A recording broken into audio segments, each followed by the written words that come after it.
कभी आपने सोचा है आखिर क्यों राधा रानी अपने चरण नहीं दिखाती? क्यों भक्त लाखों प्रार्थनाएं करते हैं लेकिन उनके चरण आज भी रहस्य बने हुए हैं? यह प्रश्न केवल हमारा नहीं, यह प्रश्न स्वयं देवता, ऋषियों और यहाँ तक कि स्वयं श्री कृष्ण के मन में भी कई बार उठा। शास्त्र कहते हैं राधा के चरण केवल सौंदर्य का प्रतीक नहीं बल्कि संपूर्ण सृष्टि की ऊर्जा का आधार है।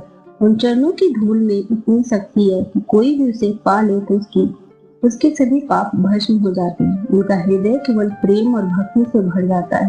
तो की परंपरा कहती है कि श्री कृष्ण भी राधा के चरणों का पूजन करते थे क्योंकि वे जानते थे जिस प्रेम में राधा समर्पित है वह प्रेम ही इस संसार का अंतिम सत्य है।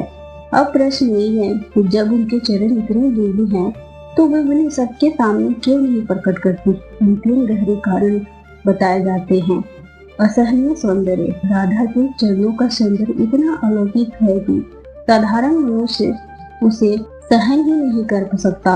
जैसे सूरज की रोशनी आंखों को चौकाचौंध कर देती है, वैसे उनके चरण आत्मा को समाधि में पहुंचा देते हैं।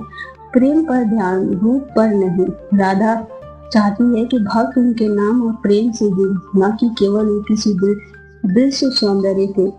यदि चरण सबको दिख जाए तो लोग रहस्य खो देंगे और प्रेम का मार्ग कठिन हो जाएगा। चरण केवल योग को ही प्राप्त होते हैं। राधा रानी का चरण दर्शन साधारण दृष्टि से नहीं बल्कि हृदय की पवित्रता से मिलता है। जिसने अपना अहंकार त्याग दिया, जिसने भक्ति में संपूर्ण आत्मा अर्पित कर दी, वही हृदय में उनके चरणों का अनुभव कर सकता है। एक कथा आती है, एक बार श्री कृष्ण ने राधा के